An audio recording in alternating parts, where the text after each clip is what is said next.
1947, Roswell, New Mexico.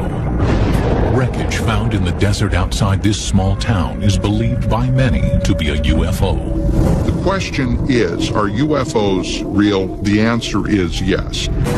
For years, controversy has grown about what really happened here that summer night.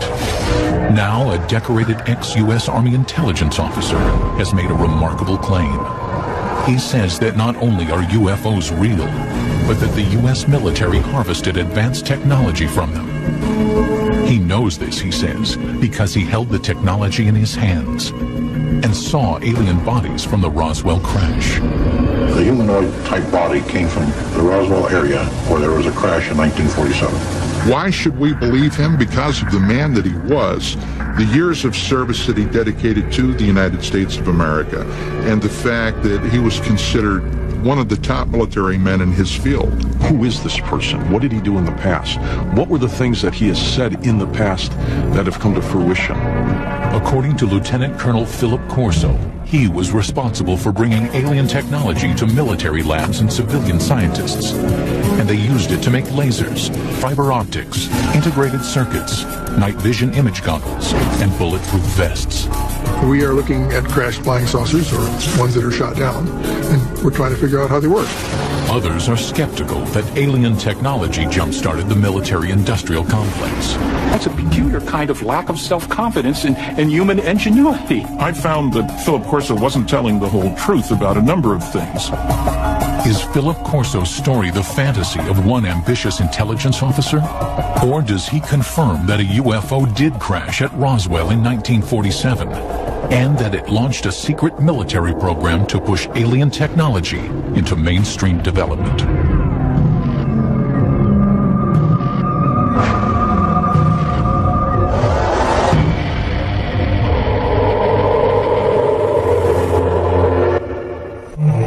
Summer 1947. Major Philip J. Corso is on patrol at the Army base at Fort Riley, Kansas, when he encounters something that will challenge everything he knows about heaven and earth.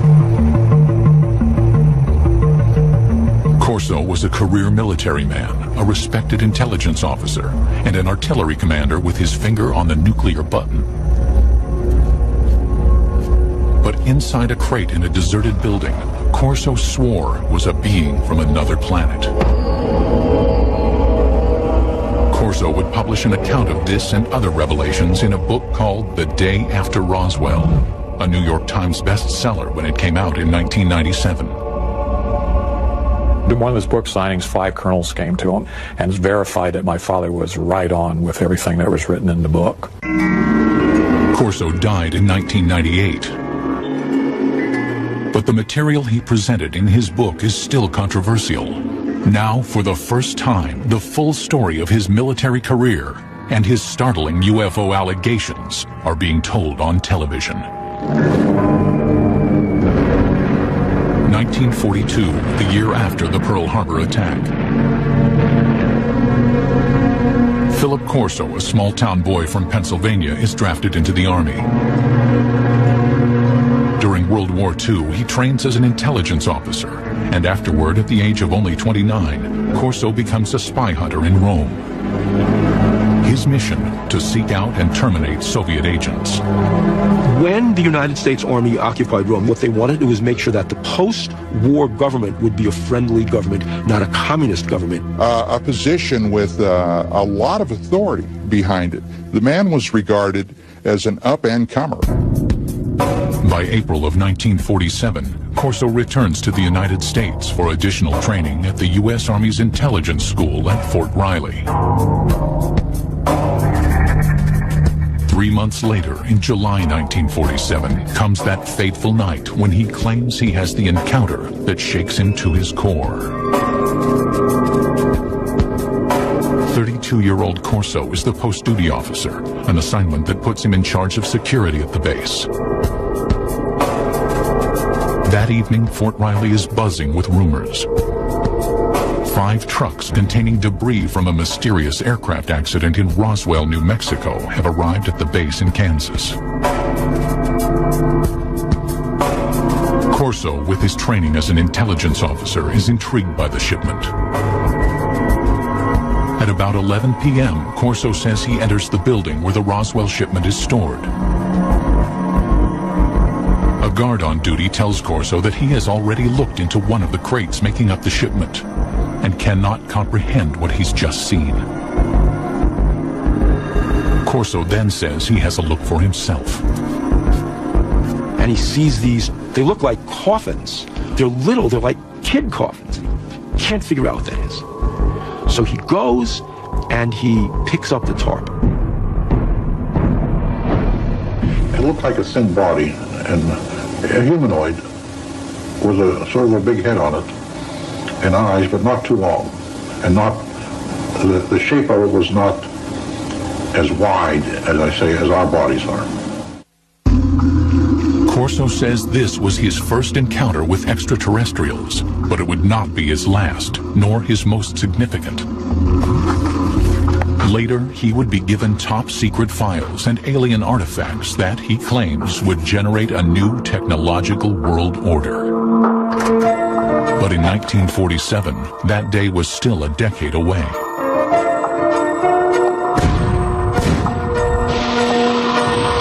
The outbreak of the Korean War in 1950 puts a hold on Philip Corso's ruminations on extraterrestrial beings. Corso joins General Douglas MacArthur's staff as an artillery targeting specialist for UN forces. After the 1953 armistice, he remains in Asia, serving as an intelligence officer repatriating American and Allied prisoners of war.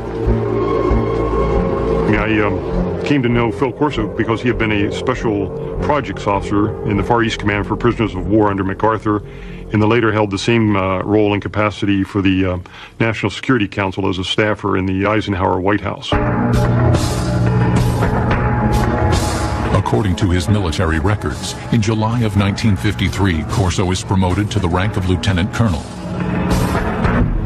He says he is a trusted advisor to President Dwight D. Eisenhower, informing him of what Corso asserts is rampant KGB infiltration within the CIA.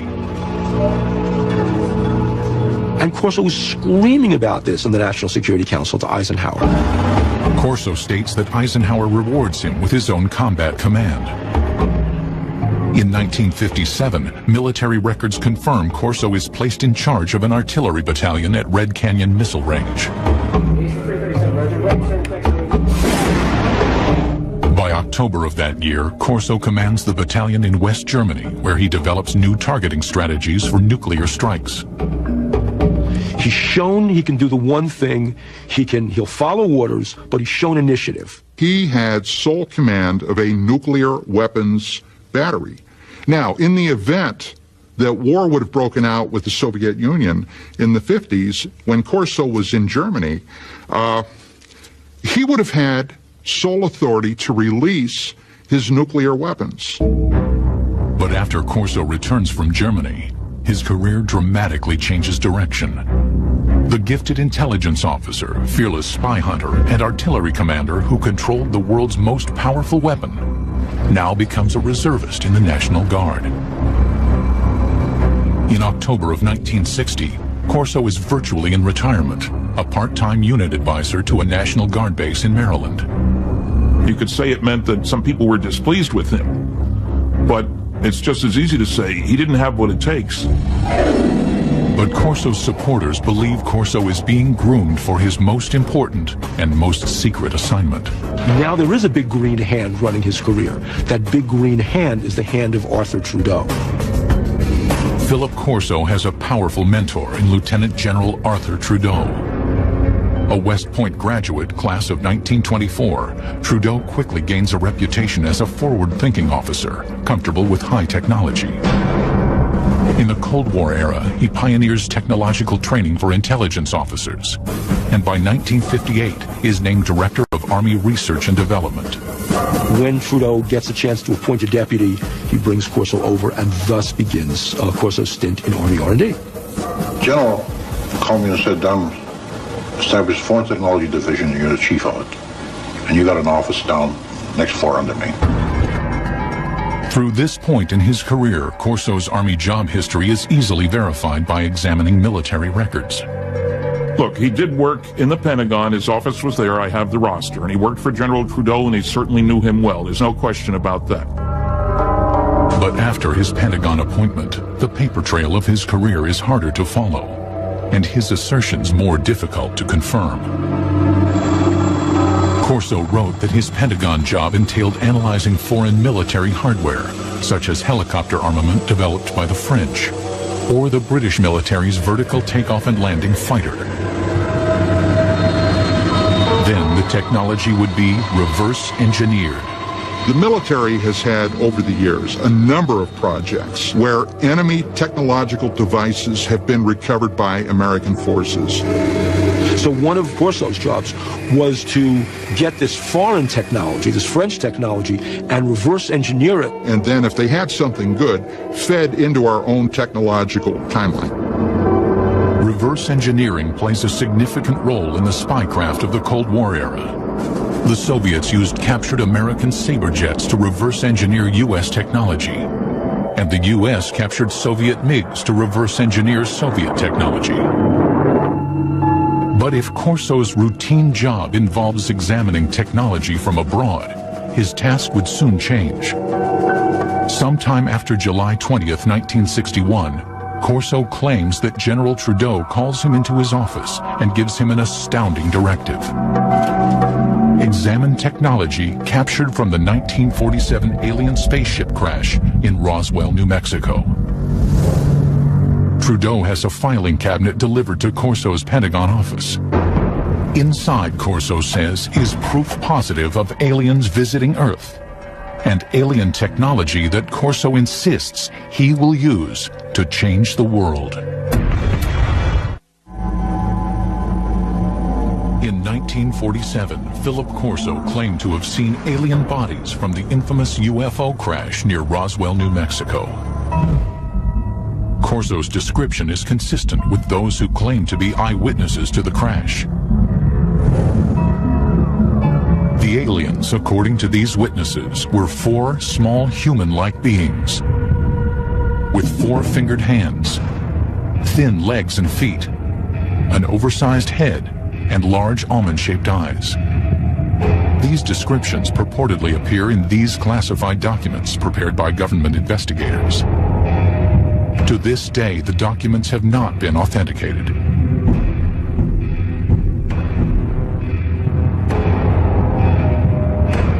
Corso insists that he told no one about what he saw at Fort Riley.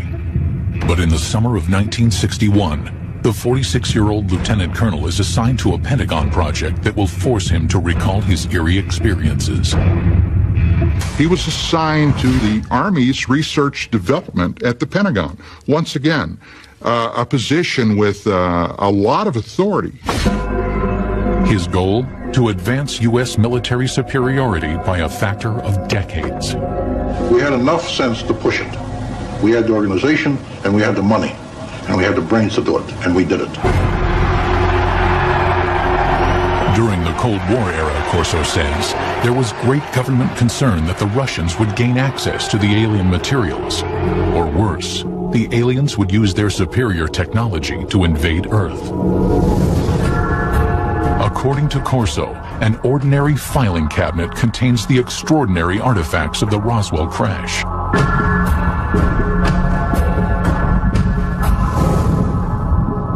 A piece of super strong metallic cloth. Corso contends it may have protected the alien pilots in their spacecraft. A tube that appears to shoot a searing red light. Corso thinks it might be a surgical instrument or a weapon. An alien-made headband that, according to his military reports, might have been used to transmit thoughts or control the alien craft. An imprinted set of miniaturized circuits, perhaps a prefabricated microcircuit. A flexible wire that might have transmitted light through its interior. And a lens that could allow anyone to see in the dark, supposedly taken from the eye of an alien being. To better understand the puzzling contents of the filing cabinet, Corso claims to immerse himself in classified government documents reporting on alien technology supposedly found at Roswell. According to the reports that Corso claims to have read, some of the world's foremost scientists, men like Wernher von Braun and J. Robert Oppenheimer, have access to the Roswell crash site. Corso says that Lieutenant General Trudeau greenlights him to assemble his own A-list team. You will put on that team anybody that you want. Engineers, scientists, and even, I told the Germans. I'll take a couple of Germans too, in addition to the U.S. scientists. Corso claims that based upon his close readings of the Roswell reports, he developed his own theories about how the alien craft may have functioned. What Corso said was that the spacecraft had a way to jump. It didn't fly from wherever it came from to here. It jumped. And he said that's all they knew, that there was a wave around the spacecraft that allowed it somehow not to be a spacecraft, but a time machine. And the reason is that to travel the kinds of vast distances it had to travel, it had to leave what we understand in physics as a space-time continuum, drop out of that, and suddenly reappear in a new spot. In Corso's personal notes are sketches detailing his concepts. Corso speculates that the alien craft is navigated by a mind control interface fitting the alien cranium. It seemed as though by revolving the headband around the alien brain drawings, you would match up the pickups on the headband with various parts of the alien brain. His background research complete, Corso maintains he is ready to move on to the next phase, distribution. He will hand off the alien technology he says comes from Roswell to appropriate defense contractors for development. Try to imagine what would happen if a spaceship crashed on Earth and there was a fabulous piece of technology and somebody like Corso pulled it out and gave it to research labs and said, here guys, figure out how this works. The result, Corso maintains, will lead to a complete reconfiguring of the world's most advanced technologies.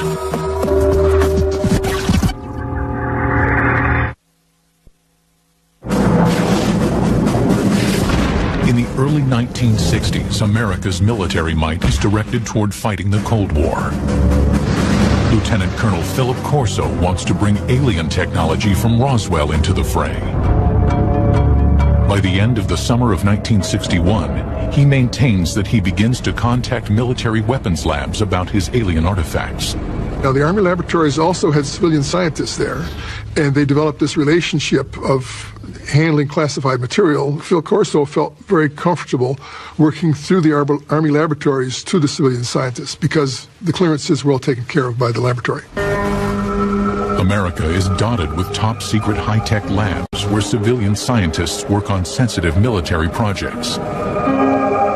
Los Alamos, home of the Manhattan Project, is perhaps the most famous. But in 1961, Fort Belvoir in Virginia is quietly working on a decade-long project to develop night vision engineering. Corso claims he makes this lab the first he approaches with alien technology. In order to get these things reverse engineered properly, you couldn't just take this to a Radio Shack. I mean, it had to go to a place where somebody would understand the technology. According to Corso, Roswell eyewitnesses report that the alien craft has image-intensifying technology. If one went inside the ship and looked out, the world outside would look as bright as day, even at night. There is also, according to Corso, a lens taken out of an alien's eye that has light-enhancing properties. No one knows how the two are related, says Corso, but he knows their potential value. Corso maintains that by the late summer of 1961, he helps researchers at Fort Belvoir by showing them the alien light-enhancing, possibly other light-enhancing technology from the Roswell craft. This was a kind of technology that, although we think we have a very clear line of development going back to the Second World War, we take a look at how this technology has literally geometrically exploded over the years. Now, can this be attributed to this technology that was picked up at Roswell, according to Corso? Well, according to him, it can be. Corso says he wasn't able to further develop the alien mind control interface. His theory was that it would only function with an alien brain. But this momentary setback, he claims, didn't forestall development of another Roswell artifact, an imprinted circuit of mysterious design. We also had a little charred chip. Small thing, maybe 3/8 of an inch, square, 2 threads coming out, and a little wind in the center with thin wires. These came from Roswell. We didn't know exactly the function of these integrated circuits, but we suspected that these were circuits, electrical circuits. Corso asserts that he brings the object to Bell Labs, which had developed the transistor 14 years earlier. He says scientists there were able to analyze and later recreate the alien microchip. What would happen if something like that were to occur? Well, what would happen is, in a very short time, the world would be transformed radically. There's no doubt that after the development of the integrated circuit in the early 1960s, the world is transformed.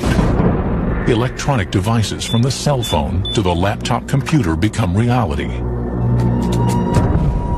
Corso claims the Roswell microchip was supposedly damaged from the crash, but that in his possession is another alien object, this one apparently fully functioning. He knows from reports that when people were shining this thing around, it caused burning on the surfaces that it was aimed at. Corso says he reads classified military reports speculating that the artifact from Roswell, apparently capable of burning holes in walls, is some kind of cutting tool, perhaps used for surgery. At Hughes Aircraft from the late 1950s into the early 1960s, researchers have been working on what would become the first laser tracking and targeting devices for military aircraft. But engineers have run into a snag in their efforts to create a practical device. That is, Corso asserts, until he shows them the alien cutting tool. It did accelerate after 1960-61 because people figured out new ways to make lasers.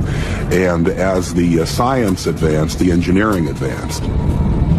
Corso's filing cabinet reportedly contains another treasure from the Roswell trove. It was glass tubes. And they emitted different color lights. And those were sent to Bell Laboratories. From that was one of the greatest advancements I think we have today, came out in fiber optics. Many UFO researchers theorize that the spacecraft had no wiring because it was fitted instead with fiber optic cable. Transmitting information with light happens to be an old technology. It dates back to one of the pioneers of the telephone, Alexander Graham Bell, who experimented with a device he called the photophone in 1880. Most people have never heard of it, but back in his day, serious scientists thought that the photophone was a more impressive invention than the telephone. The photophone was a way that you could transmit a voice signal over a beam of light.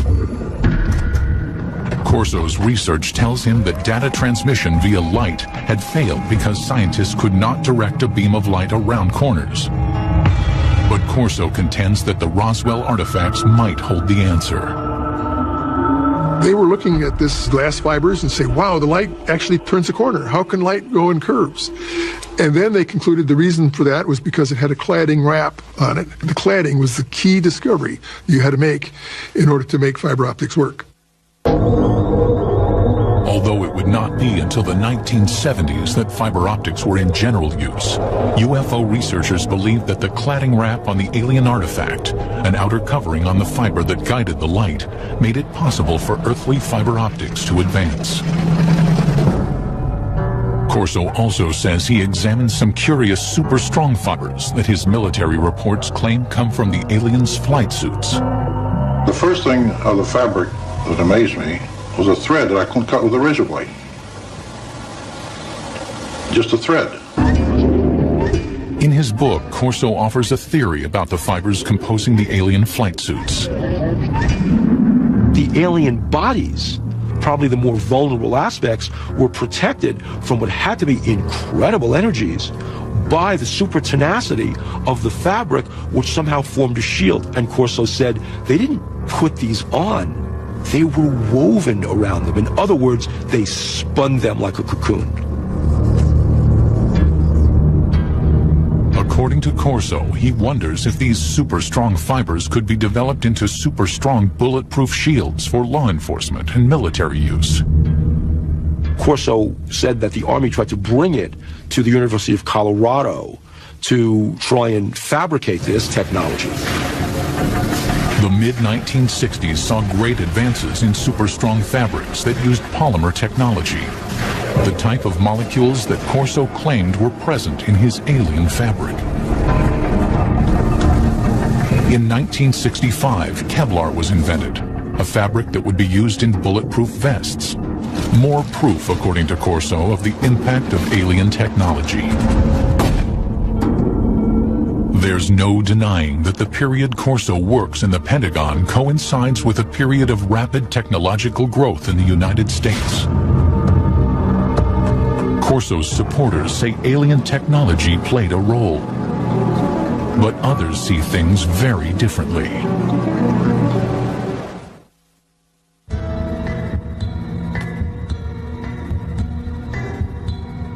In his best-selling book, The Day After Roswell, Lieutenant Colonel Philip Corso claimed to introduce alien technology from the 1947 Roswell crash to the American military's technological agenda.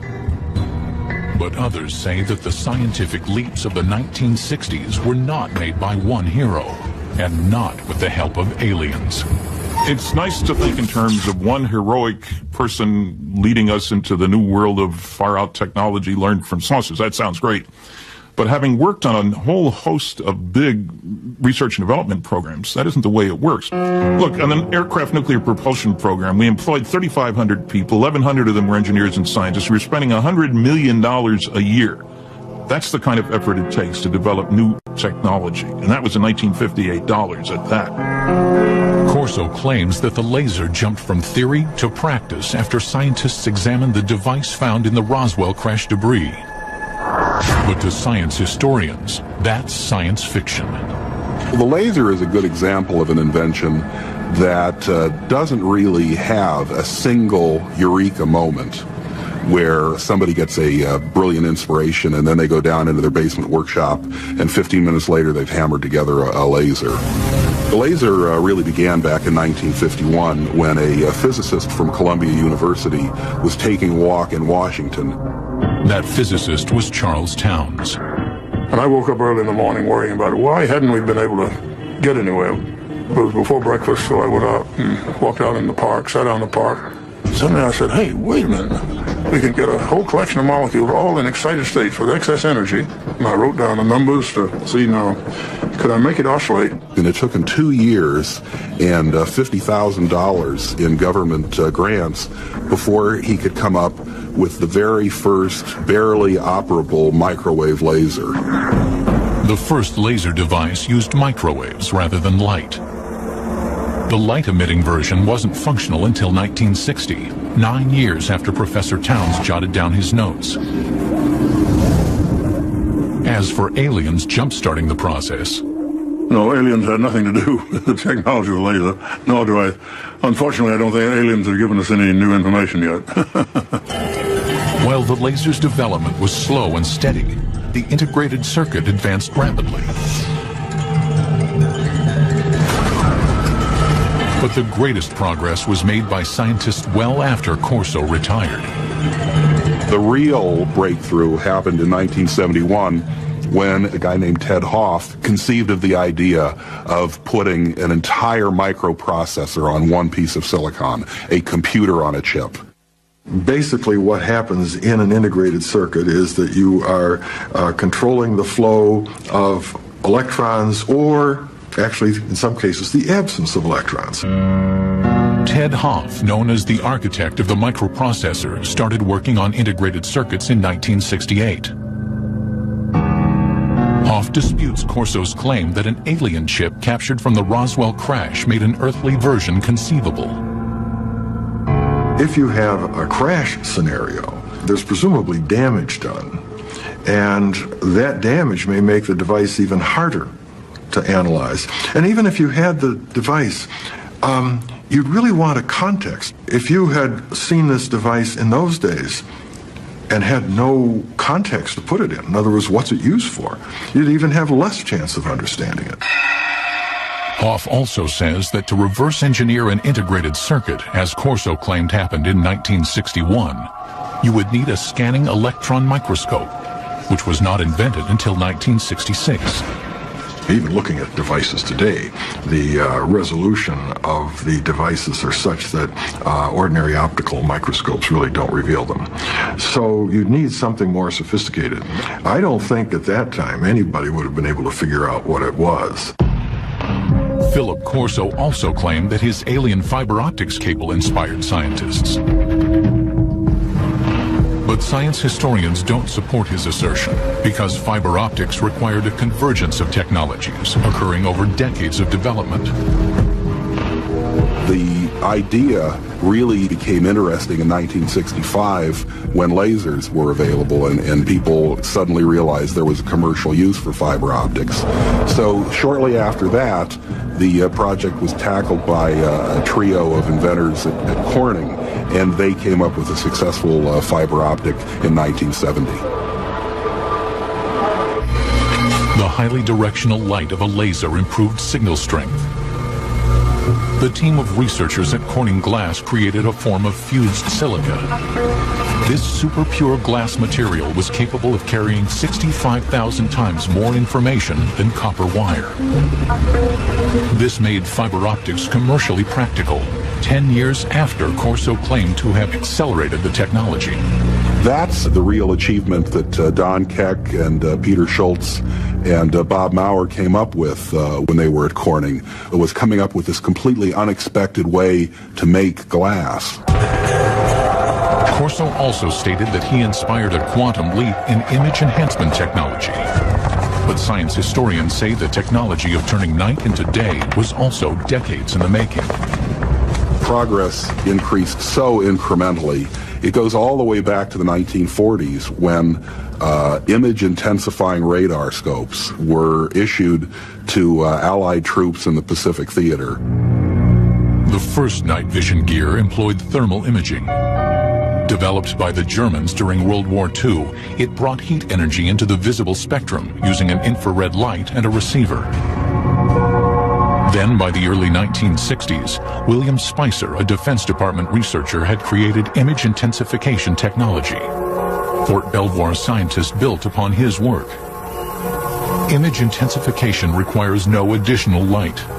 Functioning like a radio receiver for light waves, it amplifies existing light. Today's image intensifiers are small enough to be worn as goggles and are capable of amplifying light by a factor of 35,000.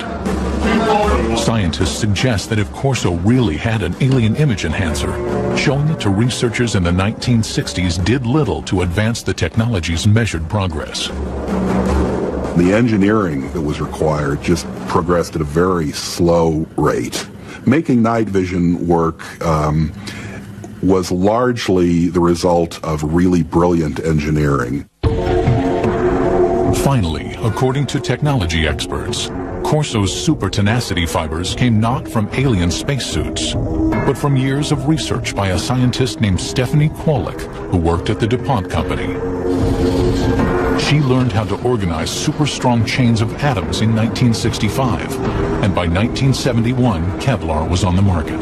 The theory that something like Kevlar came off a flying saucer strikes me as being insulting to someone like Stephanie Kwolek, who poured enormous amounts of effort, years of her life, tremendous dedication and brain power went into cracking the secrets of nature. Furthermore, some skeptics insist Lieutenant Colonel Corso simply didn't have the technical background to run a reverse engineering program. I read something he'd written years ago and found that it was not high-tech. I worked for General Electric, Westinghouse, General Motors, TRW Systems, McDonnell Douglas, with lots of technical people. I'm a physicist myself. And I saw nothing in what Corso had written that gave any indication of his having the knowledge, the skills, the talent, the background to handle stuff like this and get it into industry. Corso had an answer to this objection, claiming that his team of A-list scientists helped him interpret the Roswell cache. I didn't have the training or the background for something. You know, they got highly technical. But fortunately, the German scientists were there. I knew von Braun, and I knew Hermann Obert. Obert was a man who said we've been helped. But we had to keep it quiet to protect our budget, protect our organization. For doubters, there is also the issue of Corso's rank. A lieutenant colonel, some argue, wouldn't be running things as Corso claimed he was. I think an indication of his value to the military would have been given by the fact that he was not a full colonel, despite all his years in service. But others stand by Corso's assertions, particularly those who say they're familiar with the way the U.S. military functions. Back in those days, you know, a lieutenant colonel had a lot more authority and position than a lieutenant colonel today has. And even today, you've got lieutenant colonels doing quite a bit of the important tactical and even strategic planning and operation. The History Channel contacted the military contractors Corso claims to have worked with, and all say there was no alien involvement in the technologies Corso says he jump-started. No memos, directives, or paperwork of any kind exist to directly support Corso's assertions about reverse engineering alien technology.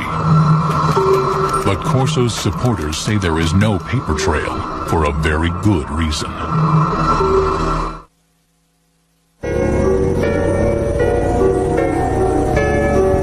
Among those who believe there was an alien crash near Roswell, there is consensus on one concept. The U.S. government systematically suppressed the truth. The government of the United States and other governments around the world have gone out of their way to keep that wrapped up inside a riddle that's smothered by an enigma. Philip Corso says he also had to keep his reverse engineering program under wraps. We couldn't discuss it. We made a decision. It cannot be discussed outside of us. We're doing good. We have the authority, we have the money for our R&D projects. Well, that's fine. Let's keep it that way. Let's not get mixed up in the murky area of whether they exist or not. As for Corso's contributions to the advancement of science, skeptics say that the technology he claimed to have pushed forward was ready to emerge anyway. As proof, they offer up the mind control headband, one alien technology that Corso did not claim to develop. Today, it's well on its way to becoming a reality without his help. Since the 1970s, scientists have been experimenting with using EEG readouts of brainwaves to provide feedback and change behavior. It's now possible to use EEG feedback games like this one to learn how to manage brain states. But mind control technology has advanced even further than that. Going to open the first email, which says congrats. It says in 2004, researchers received FDA approval to test tiny brain implants designed to allow disabled people to control computers using their thoughts. Next, I'm going to paint a circle.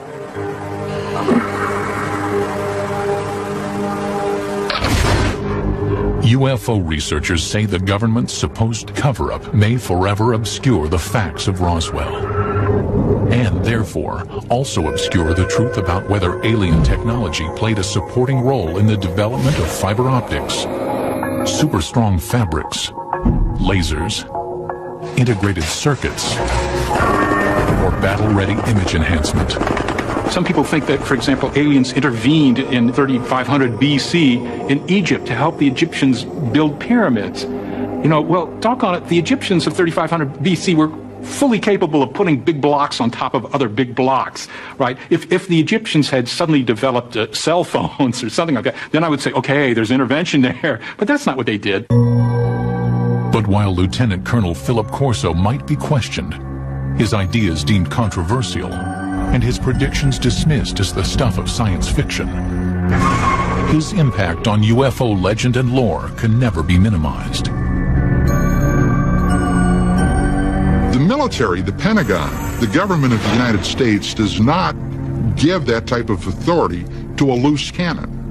This man was highly regarded, highly respected. At my age, what do I have to lose? I have to let my grandchildren and my children know this, because how long will I be around yet? And when I go, it goes with me. There must have been many days that Philip Corso said to himself, why me? Why do I have this information? And again, I think that's one of the things that probably plagued him for so many years. It's pretty difficult to keep a secret like that within yourself. Even today, only 10% of the story is told, my father says. The rest is classified. The USS Tecumseh, invincible, indestructible. She is one of the newest, one of the most powerful ironclads that there is. So why did she sink like a stone off the Alabama coast? Divers investigate what happened after the captain said, damn the torpedoes, and sailed full steam ahead into battle on Deep Sea Detectives. Tonight at 8 on the History Channel.